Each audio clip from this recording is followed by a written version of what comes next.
Salut à tous, bienvenue dans cette nouvelle vidéo dans laquelle nous allons parler de bourse d'études. Oui, vous ne rêvez pas. Dans cette vidéo, nous allons vous présenter une bourse d'études entièrement financée par le gouvernement turc. Je dis bien entièrement financée par le gouvernement turc. Alors, sans plus tarder, nous allons rentrer dans le vif du sujet. Et ceux qui nous suivent, c'est la première fois que vous nous suivez, c'est-à-dire que sur cette chaîne, nous parlons d'opportunités de voyage, nous parlons d'opportunités pour gagner de l'argent et des astuces informatiques. Et je suis Bius Macron, manager de l'entreprise digitale Bimoniforol. Et restez câblés, car si vous n'êtes pas encore abonné, abonnez-vous, activez la cloche de notification pour ne pas louper les prochaines vidéos surtout. Et n'hésitez pas, partagez l'information autour de vous, car un proche peut en avoir besoin. Sans plus tarder, rentrons dans le vif du sujet. De quoi il s'agit? En fait, il s'agit, comme je l'ai dit à l'entame, de la bourse d'études du gouvernement turc qui est entièrement financée. On va lire tous les détails, vous allez voir. Rassurez-vous, on va mettre le lien dans la description. Et comme vous pouvez le voir, vous avez la possibilité déjà avec cette bourse d'avoir plusieurs éléments. Alors, on clique sur le lien qui nous permet. Déjà, on va savoir un peu plus sur la bourse. Voilà. Alors, généralement, la bourse d'études de Turquie consiste des programmes de bourse différents spécifiques pour chaque niveau d'études. Elle offre de nombreuses opportunités de bourses qualifiées, allant des bourses de licence, de master, de doctorat à long terme, aux bourses de recherche et de mérite, aux bourses d'art, tout ça. Bref, c'est pas ça l'objectif. Ici, par exemple, déjà, premier critère pour appliquer, il faut avoir un niveau scolaire minimum, c'est-à-dire 110%, si vous voulez, ce truc-là, si vous avez le baccalauréat. C'est-à-dire, vous devez avoir 110%. Si par exemple, je suppose la note est de 20, vous calculez 110% de 20, vous savez déjà combien ça fait. Une petite calculatrice très rapidement. Et si on fait le calcul, on se rend compte que si vous avez une moyenne de 14 minimum pour le bac, pardon, vous pouvez déjà postuler. Ensuite, les candidats diplômés, 115%. Si vous avez une licence, par exemple, un master ou autre, bon, vous devez avoir 115%. Et pour ceux qui sont inscrits dans les filières spécifiques comme, par exemple, la médecine, la dentisterie, la pharmacie, vous devez avoir 90%. C'est la crème de la crème. Alors, critère d'âge. Si vous voulez postuler pour un truc de licence, c'est qu'il vous faut forcément avoir au moins, il faudrait avoir moins de 21 ans. C'est-à-dire, si vous avez le bac, et que vous avez moins de 21 ans, c'est bon, vous pouvez postuler. Si vous avez, je suppose, la licence et que vous avez moins de 30 ans, vous êtes éligible. Si vous avez le master et que vous envisagez postuler pour le cycle de doctorat et que vous avez 35 ans, vous pouvez postuler. Maintenant, dans le cadre des bourses de recherche, vous devez avoir moins de 50 ans. Alors, citoyen de tous les pays, voilà, diplôme.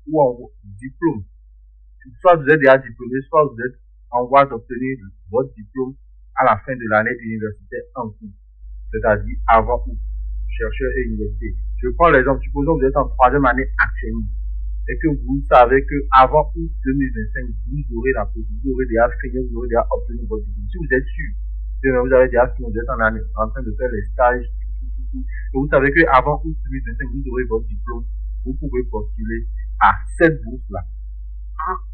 Les groupes non éligibles, les citoyens turcs ou les personnes ayant perdu la nationalité turque, ça vous ne pas des les personnes actuellement inscrites à des programmes dans les universités turques au niveau de l'enseignement supérieur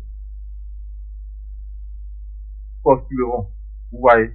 Donc du coup, c'est exclusivement dédié, comme ils l'ont dit ici, aux citoyens de tous les pays. Donc il n'y a pas de pays. Ensuite on continue. Ils ont rappelé les âges ici, en ce qui concerne les limites d'âge. Maintenant, on ira voir les avantages.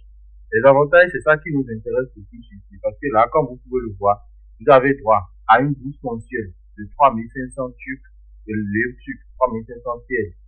Ce qui fait, si on convertit en francs CFA, 3500. Voilà, on voit 3500. Si on convertit, ça vous fait déjà 63 242. C'est largement suffisant pour manger, surtout que vous avez droit à une assurance maladie, vous avez droit à un hébergement et à d'autres avantages aussi. C'est-à-dire le coût de l'homme qui vous est donné sur un an est offert gratuitement. C'est pas comme si vous aurez encore payé tout ça. C'est une bourse qui est entièrement prise en charge. Et même si vous êtes sélectionné pour la bourse, rassurez-vous, le billet d'avion aller-retour, quitter votre pays pour la Turquie pour revenir après est pris en charge par le gouvernement. Je dis bien et je répète, le billet d'avion aller-retour est pris en charge par le gouvernement turc. Ensuite, on continue. Si vous êtes inscrit pour un site de master, il va vous donner, c'est-à-dire vous avez la licence, vous voulez postuler pour un site de master et vous allez prendre 5 000 lectures. Voilà, on vient ici, on fait le calcul, 5 000, ça fait combien? Ça fait environ 90 000 francs CFA. Maintenant, si vous êtes inscrit pour un programme de licence, de doctorat par exemple, ça vous fait 6 500, ce qui vous fait 117 450. Et je tiens à vous rassurer avec les avantages, avec tous les avantages que vous avez, l'argent là vous suffira largement. Je dis bien, l'argent vous suffira largement pour pouvoir vivre, ne serait-ce que décemment, pour manger pour le compte du mois. Parce qu'ils ont dit ça.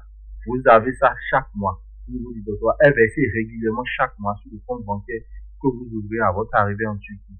Les étudiants qualifiés sur le plan académique recevront une bourse mensuelle 2 fois supérieure au paiement régulier dans le cadre du programme de bourse de mérite. C'est pas nous on le dit, c'est sur le site du gouvernement turc. Parce que c'est un site officiel. On clique. Ensuite, on vient sur l'hébergement. Comme on l'a dit tout à l'heure, les étudiants, l'hébergement est pris en charge. Ils peuvent séjourner dans les résidences universitaires pendant toute la durée de leurs études. Les frais de résidence sont couverts par les bourses d'études de Turquie. Ainsi, nos étudiants n'ont pas à se soucier de leurs besoins en matière de logement pendant leur période d'études. Donc, prenez le temps de lire, on va pas lire tout ça. Ensuite, placement dans les universités. Bon, vous avez droit à une assurance maladie. Nous nous soucions de la santé de nos étudiants. Les bourses d'études couvrent également l'assurance maladie de tous nos étudiants internationaux afin qu'ils puissent bénéficier de services de santé étendus en cas d'urgence ou d'autres situations. C'est pas nous on le dit, c'est le site du gouvernement. Donc du coup, c'est une opportunité. Billet d'avion à usage unique. Ouais, le billet d'avion est pris en charge, comme on l'a dit, pour la première fois lorsqu'ils obtiennent leur diplôme reçu dans leur pays. Ainsi, en tant que vous. Voilà, ils ont dit, nous nous soucions de couvrir les frais de voyage de nos étudiants. Et là, c'est bel et bien mentionné, c'est couvert à 100%. C'est pas comme s'ils allaient payer l'aller, ils vont payer le retour. Bon, c'est couvert, je dis bien, c'est couvert à 100%. On va mettre le lien dans la description pour que vous puissiez postuler. Alors, frais de scolarité. Pendant vos études dans les universités les plus prestigieuses du monde mondial, vos frais de scolarité universitaire sont couverts par les bourses turques. C'est pas nous on le dit, c'est le site du gouvernement. L'objectif en fait de ça, c'est d'attirer les meilleurs étudiants vers la destination turque afin qu'ils puissent étudier et apporter un plus-value. Et je dis bien, je répète, de vous à moi, même quand vous étudiez, vous aurez des heures de Bible, vous pouvez faire de petits trucs pour pouvoir arrondir ou gagner un peu plus votre vie. Ça, c'est naturel et c'est légitime. Donc, on continue déjà pour pouvoir postuler, il suffira juste. Mais avant de postuler, on va lire encore un petit truc, une petite information supplémentaire. Comme vous pouvez le voir, vous aurez besoin généralement des relevés de vos diplômes, d'une pièce d'identité valide, un cas d'identité ou un passeport, une photographie du candidat prise durant la dernière année. Bon, voilà les résultats des examens. Bon, bref, on l'a déjà dit, les relevés de notes. Les résultats des tests internationaux. Si l'université ou le programme choisi le demande. Une proposition de sujet de recherche pour ceux qui sont inscrits pour le doctorat. Voilà, donc, à part ça. Alors, quelle est la durée, en fait, quel est le délai pour postuler? Ça a été ouvert le 10 janvier dernier. Et ça se terminera, ça sera clôturé le 20 février. C'est pas nous, on le dit. Vous voyez, on a fait les recherches un peu partout sur le site officiel. C'est mentionné, là aussi, c'est mentionné sur le site tiers aussi, c'est mentionné. L'évaluation des candidats aura lieu entre mars et mai, suivi de la période des entretiens qui se déroulera en juin et juillet. Les résultats finaux sont annoncés début août. Les cours commencent en septembre. Donc, si par exemple, vous envisagez, je dis bien, si par exemple vous envisagez aller postuler pour cette bourse, c'est maintenant qu'il faut appliquer parce que rassembler les pièces, rassembler les documents, c'est pas aussi facile que ça. Bon, pour certains, ça sera facile. Alors, le principe, il est très simple, supposons. Il suffit juste de faire comme ceci, demande de numérisation, demande de connexion. Et quand vous faites cela, il va vous demander en fait de créer un compte. Une fois le compte créé, vous aurez à suivre les étapes one by one. Je le dis et je le répète, c'est assez intuitif, c'est pas aussi compliqué que ça. Donc tout le monde peut postuler. Toutefois, on dit souvent que les 5 doigts de la main ne sont pas égaux. Si vous êtes resté juste à ce niveau, c'est que certainement vous êtes intéressé. Et si vous êtes intéressé, n'hésitez pas, on va mettre notre numéro dans la description. Vous pouvez nous contacter, qu'on puisse vous aider à postuler à cette. L'application prend environ 30 à 60 minutes. Si vous avez déjà toutes les informations. L'inscription est gratuite, vous n'avez rien à payer. Mais si vous voulez qu'on consacre notre temps à vous aider à postuler, c'est sûr, vous devez être prêt à payer quelque chose, un forfait. Et ce forfait, contactez-nous pour le découvrir. Et on se dit, bonne chance dans votre procédure. Et j'espère que parmi vous, si vous êtes là parmi vous, mentionnez, je suis là, j'ai suivi jusqu'à la fin. Et j'espère que parmi vous, il y aura ceux qui pourront bénéficier de cette opportunité. Nous sommes à la fin de cette vidéo. Si le contenu vous a plu, n'hésitez pas à vous abonner, d'activer la cloche de notification. Partagez au grand max autour de vous. Sur ce, à très bientôt pour d'autres contenus aussi intéressants les uns que les autres. Ciao, ciao!